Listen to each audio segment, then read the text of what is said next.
నమస్కారం. భక్తి మార్గం ఛానల్కు స్వాగతం. నవంబర్ 22వ తేదీ శుక్రవారము. శ్రీ క్రోధినామ సంవత్సరం, కార్తీక మాసం, శరత్ ఋతువు, దక్షిణాయనం. సూర్యోదయం ఉదయం 6:12, సూర్యాస్తమయం సాయంత్రం 5:25. తిథి బహుళ సప్తమి, రాత్రి 9:03 వరకు, తదుపరి అష్టమి. నక్షత్రం ఆశ్లేష నక్షత్రం, రాత్రి 8:52 వరకు, తదుపరి మకా నక్షత్రం. యోగం బ్రహ్మం, పగలు 3:27 వరకు, తదుపరి ఐంద్రం. కరణం భద్ర, ఉదయం 8:50 వరకు, తదుపరి భాలవ. శుభ సమయములు సాయంత్రం 5 గంటల నుండి 6 గంటల వరకు. రాహుకాలం ఉదయం 10:30 నుండి 12 గంటల వరకు.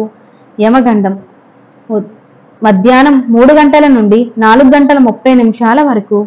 దుర్ముహూర్తం ఉదయం 8:24 నుండి 9:12 వరకు. పునః పగలు 12:24 నుండి 1:12 వరకు. వర్జము ఉదయం 9:09 నుండి 10:50 వరకు. అమృత గడియలు రాత్రి 7:35 నుండి 9:15 వరకు. ఈ రోజు వివాహం, గృహ ప్రవేశం, వాస్తు పూజలకు మంచిది.